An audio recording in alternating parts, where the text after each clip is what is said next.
Hari ini kita akan belajar kembali tentang kebenaran firman Tuhan. Dan kita akan pelajari kenapa pemberontakan Miriam dan Harun, yang terkena kusta hanya Miriam dan Harun, ternyata tidak kena kusta. Dan hari ini kita coba buka sebentar di Bilangan 12, mulai ayat yang pertama.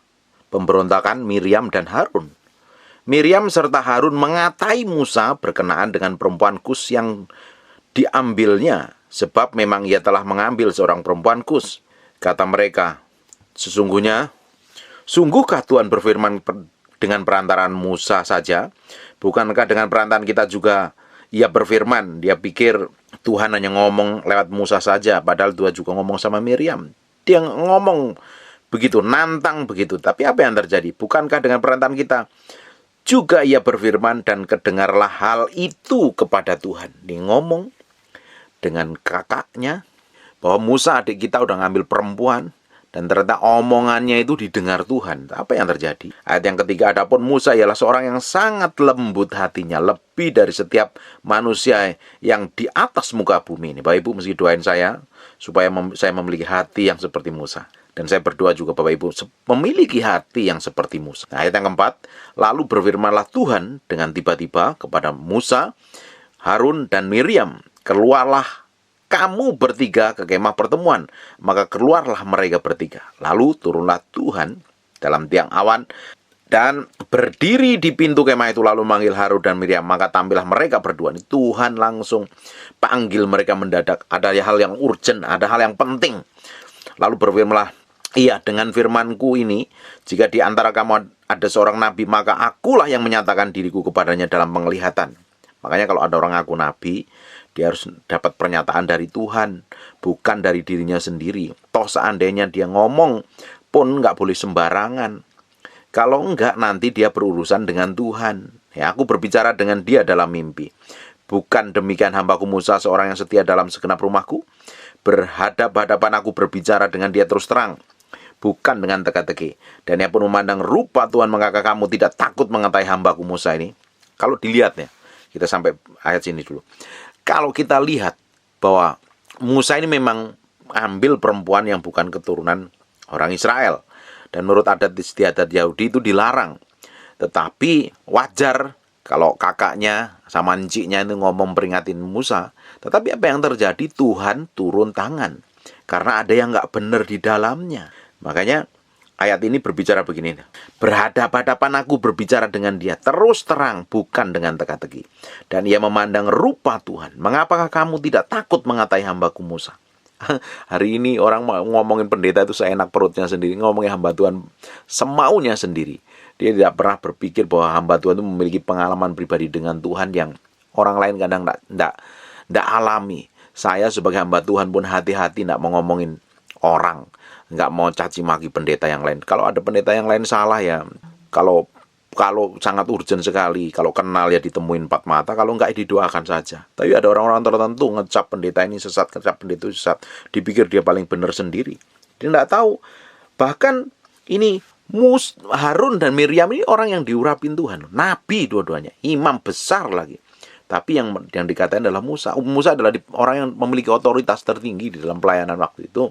3 orang ini sama-sama diurapin Tuhan. Tetapi apa yang terjadi? Kalau engkau sama adik, karena adiknya bikin kesalahan, ditegur sih, nggak masalah. Tapi dalam hadirat Tuhan, dalam hierarki kerajaan Allah, kita harus tahu otoritas yang di atas kita ini. Kita nggak boleh ngomong sembarangan, nggak boleh komentar sembarangan. Saya perhatikan ada orang-orang yang komentar sembarangan, menganggap hamba Tuhan mainan atau apa, nggak tahulah. Kita tahu itu hamba Tuhan yang diurapin Tuhan. Kamu akan berurusan dengan Tuhan. Kita belajar dari kejadian ini nih. Sebab bangkitlah murka Tuhan terhadap mereka, lalu pergilah. Dan ketika awan telah naik dari atas kemah, maka tampaklah Miriam kena kusta putih seperti salju. Ketika Harun berpaling kepada mereka, maka dilihatnya bahwa ia kena kusta. Sekarang saya mau tanya, kenapa kok Miriam yang kena kusta? Kok kenapa Harun tidak? Ibu coba renungkan. Apa yang membuat Harun tidak kena kusta? Dia pakai jubah imam besar, jubah keimaman. Sekalipun kita ini sesama hamba Tuhan, jaga mulutnya, jangan ngomongin orang lain. Nanti kamu malah berurusan sama Tuhan. Karena kita itu harus hati-hati. Semua ucapan, kata-kata kita itu Hati-hati, nanti ujungnya kita akan berurusan dengan Tuhan. Nih, Miriam adalah seorang nabiah perempuan. Dia dengar suara Tuhan. Tuhan ngomong sama dia. Tapi caranya negur itu salah. Seringkali kita itu negur orang, bukan negur dengan baik-baik, seringkali malah marah, malah menuduh, malah melakukan dengan cara-cara yang tidak sopan dan tidak berkenan di hadapan Tuhan. Kalau kita tidak suka sama orang lain yang tidak sejalan dengan kita, jauh lebih baik diomongin baik-baik. Jangan ngatain, jangan gerutu. Temuin kalau perlu 4 mata. Dengerin baik-baik ini. Dengan siapapun juga, dengan pasanganmu, dengan anakmu, dengan orang lain, dengan bosmu, dengan pendetamu, dengan siapapun juga. Kalau kita ini mau tegur orang, atau kita mau nasihatin orang, kalau cara kita salah, hasilnya akan salah loh. Kita harus pakai hikmat pengertian dengan cara Tuhan untuk kita negur dan nasihatin orang. Kalau maksud kita benar, cara nasihatin kita itu salah, kita malah berdosa urusannya sama Tuhan. Nah, perhatikan baik-baik ini. Kenapa kok si Harun nggak kena kusta? Kenapa Miriam saja? Karena Harun pakai jubah imam. Jubah imamnya. Jubah pengurapan itu yang memproteksi dia dari kusta. Ayat yang 11, lalu kata Harun kepada Musa, Tuanku, janganlah kiranya timpakan kepada kami dosa ini yang kami perbuat dalam kebodohan kami. Janganlah kiranya dibiarkan dia sebagai anak gugur yang pada waktu keluar dari kandungan ibunya sudah setengah busuk dagingnya. Lalu berserulah Musa kepada Tuhan, ya Allah, sembuhkanlah kiranya dia. Kemudian berfirmanlah Tuhan kepada Musa, sekiranya ayahnya meludahi mukanya, tidakkah ia dapat malu selama 7 hari? Biar ia selama 7 hari dikucilkan keluar ke tempat perkemahan, kemudian bolehlah ia diterima kembali. Gara-gara bikin dosa, perjalanan bangsa Israel tertunda selama 7 hari. Gara-gara 2 orang yang bikin kacau ini, bikin kesalahan di hadapan Tuhan. Semua rencana Tuhan itu gagal. Makanya hati-hati. Semua yang kamu lakukan salah di hadapan Tuhan, ada konsekuensinya, ada tertunda rencana Tuhan di dalamnya. Makanya harus hati-hati jadi orang Kristen itu, jaga mulutnya, jaga jempolnya. Kalau nggak suka dengan orang lain, ya udah mendingan lebih baik diam, didoain. Nggak usah koar-koar, nggak usah maki-maki. Maki-maki di media sosial nggak membuat dia berubah dan nggak membuat kamu kudus, nggak membuat kamu suci, malah membuat kamu kelihatan bodoh dan kelihatan tololnya. Jauh lebih baik diam dan didoakan. Kamu tuh nggak punya hak apa-apa untuk menghakimi. Miriam yang kelasnya Harun imam besar aja, adiknya sendiri yang bikin kesalahan di mata dia loh. Tuhan aja bela. Lah kamu ini siapa ngomong sembarangan sama orang? Apalagi orang yang diurapin Tuhan, urusanmu akan ribet. 15, jadi dikucilkanlah Miriam keluar tempat perkemahan 7 hari lamanya. Dan bangsa itu tidak berangkat sebelum Miriam diterima kembali. Gara-gara bikin kesalahan, rencana Tuhan itu kepending. Berapa banyak rencana Tuhan kepending gara-gara kebodohan dan ketololan kita di hadapan Tuhan. Kita anggap kita benar, kita anggap kita hebat, kita anggap kita pinter. Ternyata yang kita lakukan tuh kesalahannya fatal di hadapan Tuhan. Tuhan ampuni. Tapi ada rencana Tuhan yang kepending. Gara-gara Miriam dan Harun bikin kesalahan karena egonya dan amarahnya mau tegur adiknya dengan cara yang salah. Ujungnya, Bapak Ibu, perjalanan bangsa Israel tertunda selama 7 hari. Kemudian berangkatlah mereka dari Haserot dan perkemahan di padang gurun Paran. Hati-hati nih. Jaga nih perkataanmu. Jaga sikapmu. Jaga omonganmu. Jaga komentarmu. Saya seringkali memperhatikan orang tuh komentar semaunya sendiri. Merasa paling suci, paling benar sendiri. Bahkan ngata-ngatain orang lain. Ngata-ngatain sesama anak Tuhan. Semua enak perutnya sendiri. Melabelin orang sesat, bidat, najis, kotor, dan lain sebagainya. Dipikir kamu tuh siapa gitu. Kamu nggak tahu siapa yang kamu omongin. Hati-hati. Kita tidak pernah tahu pergaulan seseorang dengan Tuhan, memiliki kedalaman dengan Tuhan seperti apa, perjalanannya dia dengan Tuhan itu seperti apa. Kita nggak boleh sembarangan ngomong. Nanti kamu malah berurusan dengan Tuhan. Kalau berurusan dengan Tuhan itu urusannya lebih rumit nanti. Semua yang baik yang Tuhan mau berikan kepadamu akan terpending, bahkan gagal, bahkan kamu sendiri nggak mencapai garis akhir. Sekarang buka di 1 Tawarik 16 ayat yang kedua-dua. Jangan mengusik orang yang kurapi dan jangan berbuat jahat terhadap nabi-nabiku. Mazmur 105 ayat 15. Jangan mengusik orang yang kurapi dan jangan berbuat jahat kepada nabi-nabiku.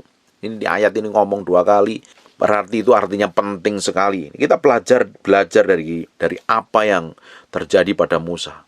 Dan Harun pun tidak kena kusta, tapi yang kena kusta adalah Miriam. Karena Harun diproteksi pakai jubah imam besar. Bahkan setelah jubahnya diambil, imam besar, jubah imamnya diangkat, baru Harun meninggal.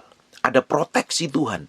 Untuk setiap hamba Tuhan itu ada proteksi secara ilahi. Daud tahu persis ini. Ketika Saul bikin kesalahan ngejar-ngejar dia membunuh, bahkan Saul udah Roh Kudus sudah undur daripada dia pun, dia tidak pernah ngomong. Mau melawan. Bahkan beberapa kali ditemuin kesempatan untuk hajar, dia mau bunuh dia. Bahkan waktu dia potong ketika Saul sedang tidur, Saul sedang buang air, dia potong hatinya berdebar-debar. Dia tahu dia akan menyakitin orang-orang yang diurapin Tuhan. Dia akan melukai hati Tuhan, hatinya berdebar. Dia tahu persis, tahu respek, hormat kepada orang yang diurapin Tuhan. Tidak heran Daud di Kisah Para Rasul didapati menjadi orang yang dipromosi. The man after my own heart. Ini orang kesayangan Tuhan. Ini the best nih. Hatinya itu berbeda. Gak berani ngata-ngatain. Bahkan sekalipun itu Saul ngejar pada sama seluruh rakyatnya, sentaranya itu ngejar-ngejar Daud itu dibunuh loh. Tapi dia tidak pernah berlaku jahat. Dia tahu bahwa dia diurapin. Bahkan tahu ketika Saul mati pun dia nangis, dia sedih, dia berduka. Ini loh orang yang the best. Tapi kita lihat hari ini, orang disakitin istrinya, disakitin suaminya, pengen balas, pengen hajar kalau bisa. Disakitin orang lain. Jangankan disakitin, disinggung gara-gara komentar aja, kata-katanya kebun binatang, mentolol-tololkan. Saya pikir kamu itu siapa gitu. Kok bisa seperti itu? Bahkan ngomong kasar seperti kebun binatang. Kamu nggak tahu. Saya percaya orang-orang yang model begini nggak memiliki hubungan pribadi dengan Tuhan kok. Kelihatan ngomong firman, kelihatan rohani, tapi dalamnya busuk dan kotor. Kita nggak boleh kayak begitu. Kita tuh harus transparan di hadapan Tuhan. Kita harus didapatin benar di hadapan Tuhan. Hati-hati dengan mulutmu. Hati-hati dengan katamu. Jangan kurang ajar sama siapapun juga. Sama pendeta nggak boleh kurang ajar. Sama orang lain juga nggak boleh kurang ajar. Bahkan sama orang yang menyakitin hati kamu pun nggak boleh kurang ajar. Penting sekali ini. Supaya hidup kita itu hati-hati, nggak sembarangan, nggak sembrono. Sekarang buka Bilangan 20 ayat 26. Tanggalkanlah pakaian Harun dan kenakanlah itu kepada Eleazar. Jadi ada regenerasi. Imam besarnya diturun kepada Eleazar, anaknya. Kemudian Harun akan dikumpulkan kepada kaum leluhurnya dan mati di sana. Perhatikan ayat yang ke-28. Musa menanggalkan pakaian Harun dan mengenakannya kepada Eleazar, anaknya. Lalu matilah Harun di puncak gunung itu. Kemudian Musa dengan Eleazar turun dari gunung itu. Setelah jubah imamnya diangkat, baru Harun mati. Ada proteksi untuk setiap hamba Tuhan. Mau hamba Tuhan itu bejat ya. Mau hamba Tuhan rusak, ataupun sekalipun hamba Tuhan itu berzina. Bahkan hamba Tuhan itu dirasukin setan seperti Saul pun. Kita mencontoh Daud. Daud tidak pernah mau memaki, tidak mau memusuhin, bahwa berniat jahat tidak ada. Tapi hari ini ya kita lihat ya, anak-anak Tuhan ini. Yang ngakunya anak Tuhan ya, ngakunya ngerti rajin gereja, ngakunya dipenuhi Roh Kudus, ngerti firman. Tapi pinter maki orang lain, nuduh orang lain, menjelekkan orang lain. Jadi pikir dia sendiri benar, dia sendiri yang tahu firman, tahu surga, bahkan memiliki surga, mengklaim dirinya paling berkenan, dia bisa hakimi orang lain seenak perutnya. Ada proteksi secara ilahi buat seorang imam, seorang hamba Tuhan. Kalau pakai jubah imam, ada proteksi ilahi. Sampai jubahnya itu diangkat, baru Harun mati. Bahkan Musa baru dikatain pun karena dia punya otoritas yang dari Tuhan. Dikata-katain dalam urusannya berurusan dengan Tuhan. Hari ini banyak orang ngomong sembarangan, ngomong sembrono loh. Dia enggak dipikir dia dipikir ya, merasa benar, bisa menghakimi orang lain. Bapak Ibu, setelah kita lahir baru, Roh Kudus itu tinggal di dalam diri kita. Kita semua orang yang lahir baru, orang yang percaya Tuhan. Ada urapan Tuhan, ada Tuhan dalam dirimu. Lalu kalau kamu maki orang sesamamu, kamu musuhin sesamamu, kamu jelekin sesamamu, kamu fitnah, dan kamu benci dengan mereka, kamu tuh tidak berurusan sama dagingnya. Kamu berurusan sama Tuhan. Saya berkali-kali saya saksikan, Bapak Ibu dengerin khotbah saya udah saksikan. Berkali-kali orang tuh mau habisin saya, tuduh saya, fitnah saya. Loh, kamu bisa tuduh daging saya, maki daging saya, fitnah daging saya.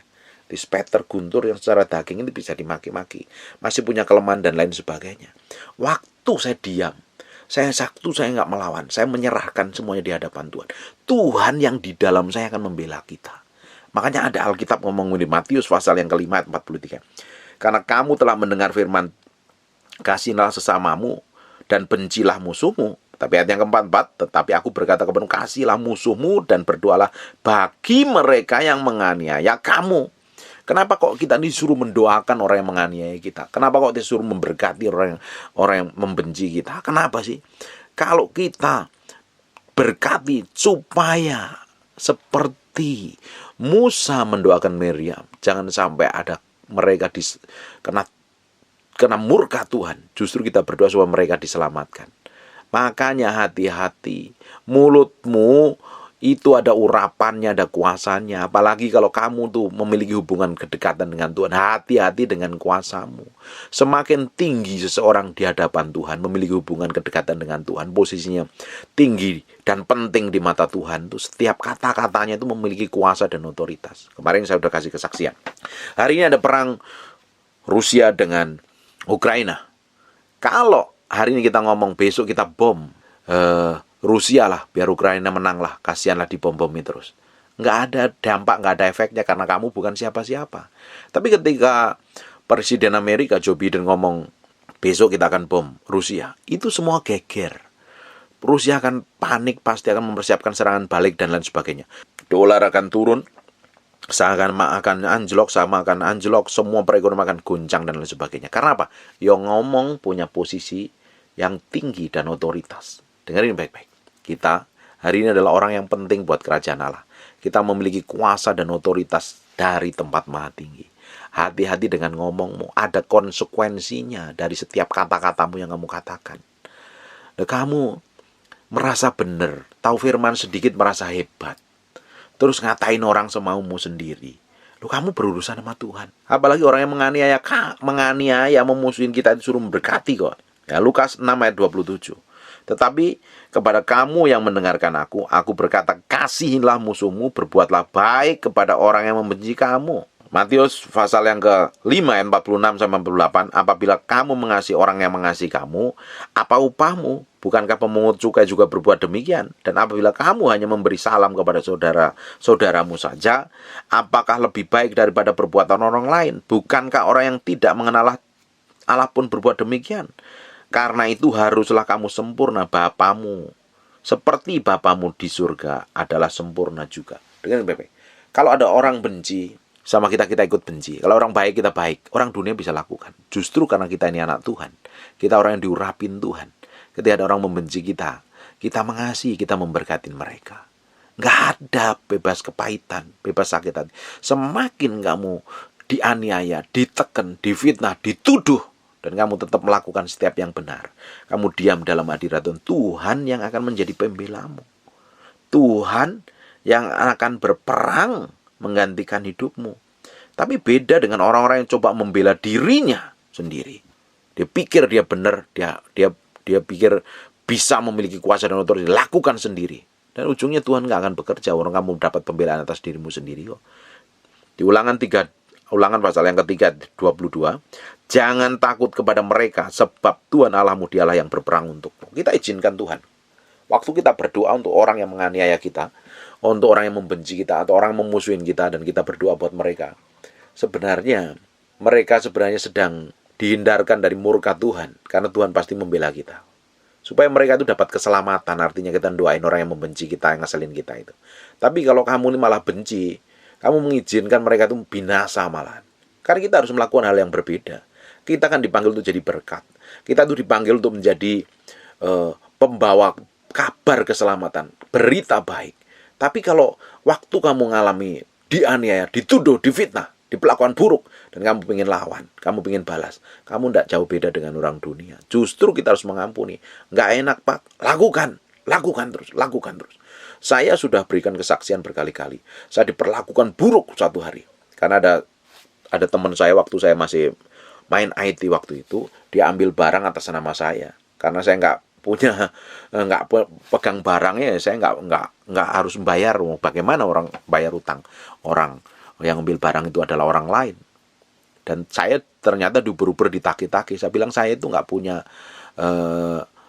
punya hak untuk ambil barang itu, orang barangnya nggak di tangan saya. Dan dia maki-maki saya, kamu tuh hamba Tuhan ini, hamba Tuhan ini. Wow, saya dimaki luar biasa sekali.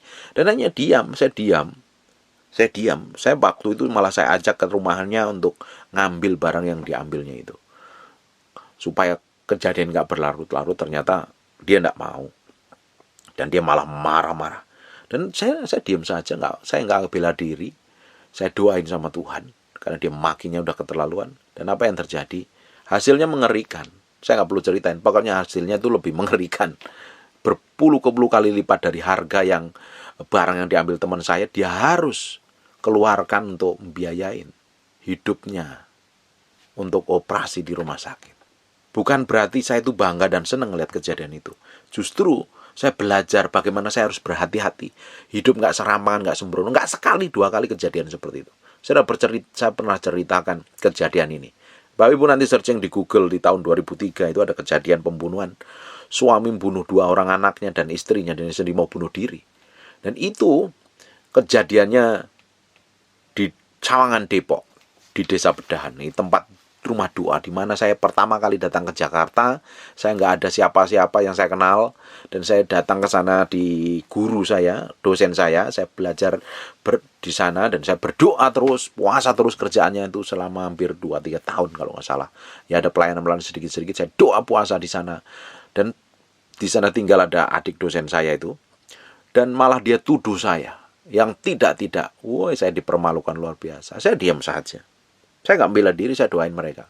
Dan kejadian setelah 3 tahun kemudian baru ketahuan ada kasus itu, dan baru beberapa tahun yang lalu dia keluar dari penjara. Nggak perlu kadang itu tuh membela diri. Nggak perlu kita menunjukkan diri kita bahwa kita ini paling benar kalau kita dianiaya. Kita nggak perlu jelasin kepada orang lain bahwa kita ini hebat. Kita udah punya gelar banyak, kita punya jabatan, kita punya pengaruh. Nggak perlu. Justru kadang kita perlu diem kok. Kalau ada orang aniaya, kamu diem, kamu serahin kepada Tuhan, Tuhan yang akan membela kamu. Tapi kalau kamu bela diri, kamu mau benarkan dirimu, kamu mau jelaskan pada orang lain yang menganiaya, yang fitnah kamu, yang bergosip tentang kamu udah dapat pembelaanmu, Tuhan akan bela. Dan kamu nggak akan dapat apa-apa. Justru dalam proses seperti itu kita tuh belajar menjadi orang yang rendah hati, nggak gampang marah, nggak gampang emosi, nggak gampang komentar. Saya perhatikan ada orang yang komentar sembarangan ya. Seringkali saya cecer habis, ternyata hidupnya malah lebih bawa belur. Udah stop, komentar yang nggak penting, ngomong yang nggak penting. Jaga mulutmu baik-baik. Jangan kurang ajar sama orang-orang. Semua sama orang percaya, semua orang Kristen, semua orang yang lahir baru itu ada urapan Tuhan. Kamu mengusik mereka, Tuhan tidak akan jadi pembelamu, Tuhan akan menjadi musuhmu. Siapapun itu. Pak, dia akan bikin kesel, dia bikin jengkel. Kamu bikin jengkel, belum dikejar-kejar mau dibunuh kan. Daud mau dikejar-kejar mau dibunuh. Seringkali dilempar tombak berkali-kali. Dikejar seluruh pasukan tentara yang hebat-hebat untuk dikejar dan dibunuh. Harus pergi ke gua-gua, ke bukit-bukit untuk melarikan diri. Itu mertuanya sendiri yang melakukannya. Tapi Daud tetap hatinya itu murni di hadapan Tuhan. Tidak pingin balas, sekalipun ada kesempatan untuk membalas. Ngomong kotor, ngomong jelek pun tidak. Dan hebatnya, Daud ini sampai hari ini dihormati di Israel. Bahkan bangsa Israel hari ini pakai lambang benderanya bintang Daud. Powerful sekali. Harusnya kita tuh belajar dari tokoh yang satu ini nih, yang dipromosi Tuhan. Kita disentuh sedikit udah marah-marah, jerit-jerit, histeris, panik. Kamu dianatin suamimu, dianatin istrimu, kamu udah nggak terima karena kamu merasa kudus, merasa suci. Kamu nggak terima, nggak mau melepaskan pengampunan. Kamu tuh sopo gitu loh. Kamu jadi Tuhan. Tuhan ketemu pelacur aja ketika kedapatan berzina, dia ndak hakimi. Justru orang yang mau mengampuni lempar batu nih, yang dosanya paling sedikit. Yang tua-tua pada jalan duluan. Karena yang muda-muda merasa nggak banyak dosa, dia terakhir pergi semuanya. Ketika Yesus ketemu seorang perempuan yang kedapatan memiliki istri banyak, perempuan Samaria di Yohanes pasal yang keempat, dia ndak hakimin. Dia injilin malahan, diberitakan kabar baik. Gara-gara satu perempuan ini satu kota berubah. Tapi seringkali kita menghakimi orang lain. Orang beda doktrin, beda pengajaran, beda apa itu? Gereja. Ajaran gereja, beda denominasi. Maki-maki, jelek-jelekin, bikin video di media sosial, jelek-jelekin, lu kamu tuh mau jadi Tuhan, mau jadi hakim, atau jadi tentara, atau jadi polisi yang bisa menghakimin kehidupan orang lain. Kita itu dipanggil untuk jadi berkat, bukan untuk maki-maki orang lain, jelekin orang lain. Bahkan even kamu udah disakitin begitu rupa dan dilukain begitu rupa, kamu dikecewakan berkali-kali, suruh mendoakan, bukan suruh balas dendam. Baru kamu praktek kebenaran ini. Saya berkali-kali saya bilang waktu kejadian beberapa tahun yang lalu, pendetanya yang jelekin pendeta lain luar biasa. Dan ujungnya hari ini kemana? Toh kalau ada pendeta salah, hamba Tuhan salah, bukan bagian kita untuk menghakimi kok, menjeleknya, fitnah dan menuduh dan lain sebagainya. Bagian kita ada doain mereka kok. Dia itu hamba Tuhan, yang gaji Tuhan, yang ngurusin Tuhan, yang manggil Tuhan. Dia akan berurusan dengan Tuhan. Kalau berurusan dengan Tuhan tuh urusannya lebih ruwet, lebih kacau. Makanya kita harus siapkan hati kita. Jangan sampai kita menjadi orang-orang bodoh yang kurang ajar, nggak punya tata krama itu. Seperti Miriam itu nggak punya tata krama itu. Saya tetap respect dan hormat dengan orang-orang senior saya, orang-orang yang lebih dahulu melayani Tuhan. Saya respect sama mereka. Mereka memiliki perjalanan pengalaman dengan Tuhan itu lebih dalam dari saya, lebih lama. Karena setiap orang itu memiliki perjalanan dengan Tuhan itu berbeda-beda. Toh kalau bikin kekacauan, hidupnya kacau, hidupnya berantakan, dia akan berurusan dengan Tuhan. Saya nggak perlu maki mereka. Saya nggak perlu hakimi mereka. Tapi saya akan ngajar pengajaran yang benar supaya orang lain tidak ngikutin mereka, gaya hidup mereka. Tapi nggak perlu kita menghakimi. Kita sampaikan kebenaran apa adanya. Supaya orang itu diberkati. Bukan ikut-ikutan kita untuk membenci dan menyerang. Itu namanya kamu sekongkolan dengan roh jahat. Bukannya iblis kerjanya mencuri, membunuh, mendakwa orang lain, didakwa terus supaya merasa berdosa dan akhirnya hidup dalam dosa dan hidupnya hancur dengan kacau dan berantakan. Kita menjadi orang yang berbeda. Kita harus melakukan hal yang berbeda. Waktu kita melakukan hal yang berbeda seperti kerajaan Allah, kita adalah orang-orang yang didapatin mengasihi Tuhan dan dikasihin Tuhan. Gara-gara omonganmu yang ngaco, gara-gara kebencian yang kamu taruh, gara-gara dosa yang kamu lakukan, semua rencana Tuhan bisa kepending. Tergantung pertobatanmu. Coba dicek hari ini. Harusnya kita mencapai destinasi Tuhan.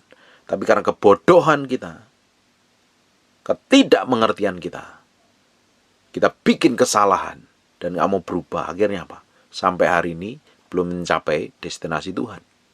Hari ini perlu balik kepada Tuhan. Kembali. Kita berjalan kepada tujuan ilahi. Menggenapi tujuan Allah dalam kehidupan kita. Mencapai posisi yang Tuhan siapkan dalam kehidupan kita. Harus itu. Supaya hidup kita itu benar-benar berjalan seperti apa yang Tuhan mau dan didapatin sampai garis finish. Berkenan di hadapan Tuhan. Sekarang itu loh, hal yang sifatnya daging, emosi, egois, hawa nafsu, udahlah, nggak usah digede-gedein, diributin.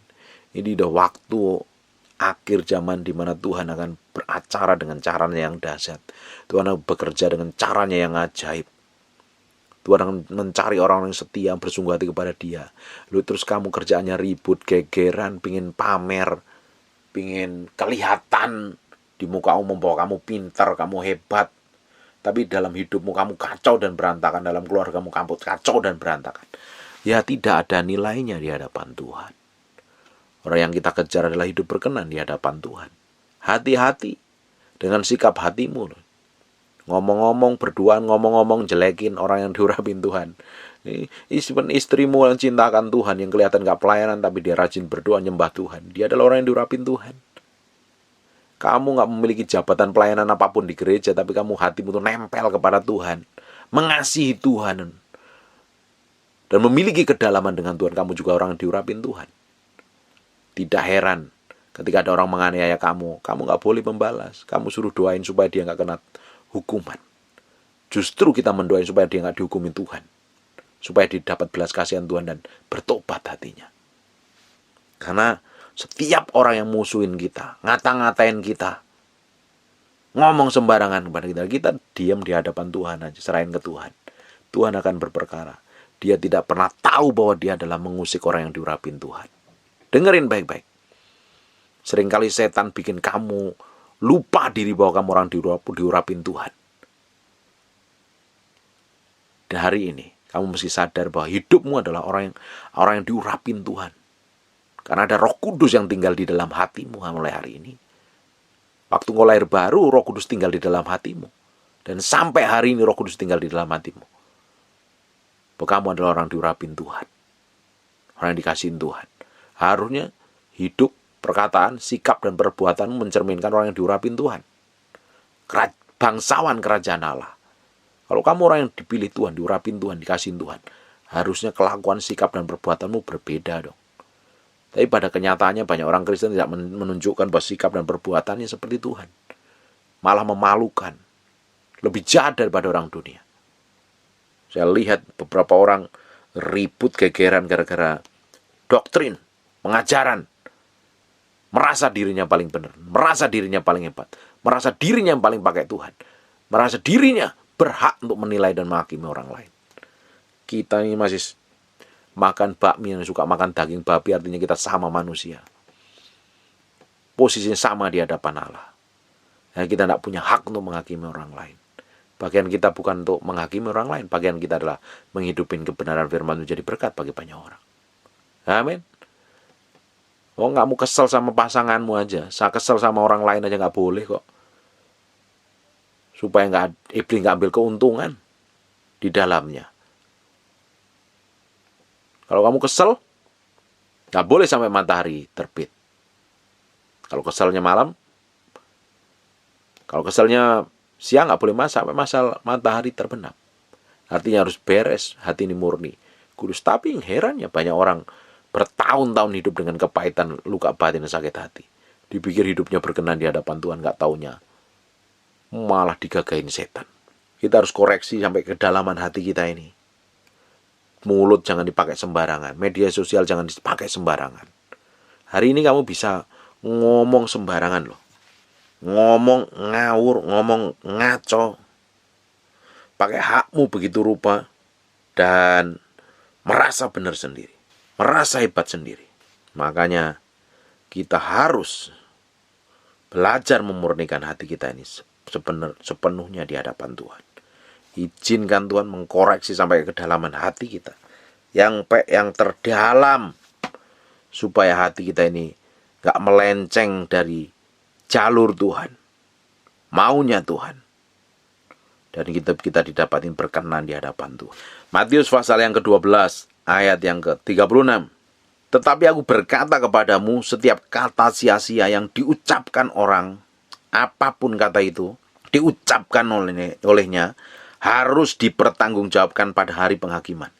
Karena menurut ucapanmu engkau akan dibenarkan, dan menurut ucapanmu pula engkau akan dihukum. Bukankah Miriam dan Harun juga pakai ucapannya untuk menghakimi Musa, dan ujungnya berurusan dengan Tuhan. Karena Musa adalah orang yang diurapin Tuhan. Negur sih boleh, meski pakai hikmat. Gak boleh pakai emosi. Dengan ada kebencian, menyerang dan merendahkan. Urusannya nanti kamu bersama Tuhan. Kamu kelihatannya benar di hadapan orang. Kamu di hadapan Tuhan tuh kacau ngawur seperti Miriam. Kena kusta nanti malahan. Jaga mulutmu nih. Jaga hatimu, jaga jempolmu. Jaga jarimu. Hidup kita itu harus jadi berkat. Menjadi kepanjangan tangan Tuhan. Dan hidup kita memuliakan nama Tuhan. Amin. Hidup itu harus bergantung sepenuhnya kepada Tuhan. Menaruh hati kita. Ditaklukkan pada pusat kehendak Tuhan. Bukan mau kita sendiri.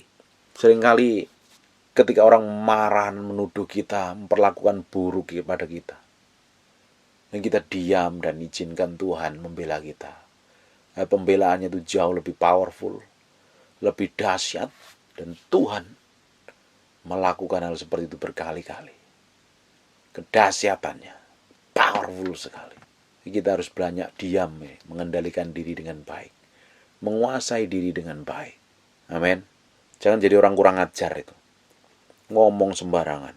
Sama orang lain nggak punya tata krama, nggak punya etika. Nggak ada rasa hormat. Nggak ada anggah ungguh orang Jawa itu. Itu tujuan dari akhir kehidupan kita harus didapatin berkenan di hadapan Tuhan kok.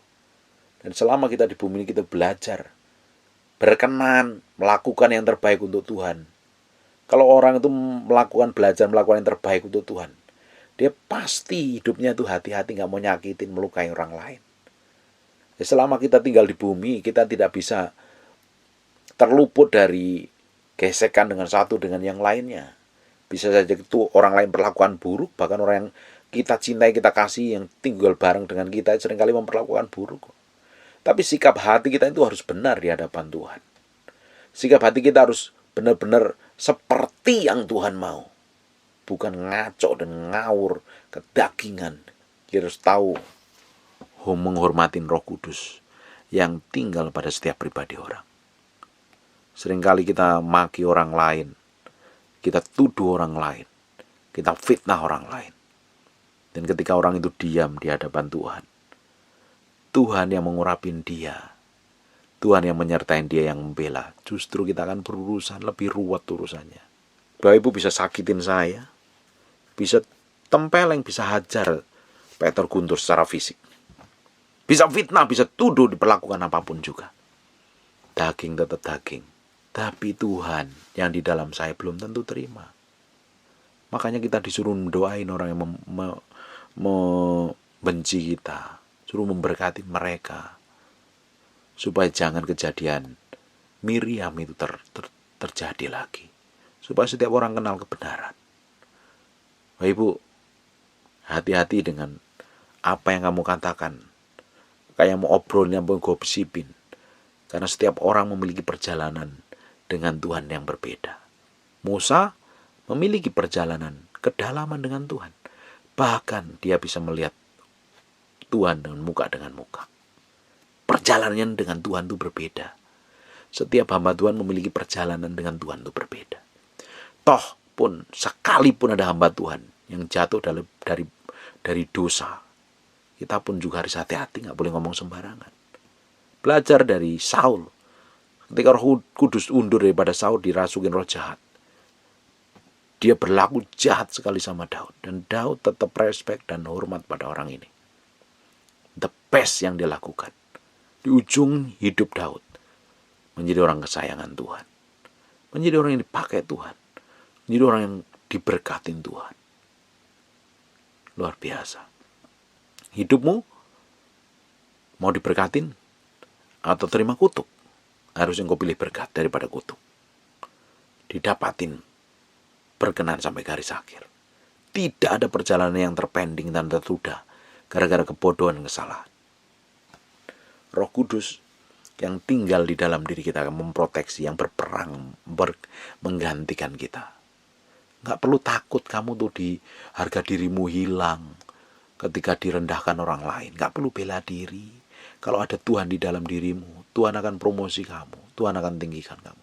Saya sudah menikmatin berkali-kali apa yang Tuhan lakukan.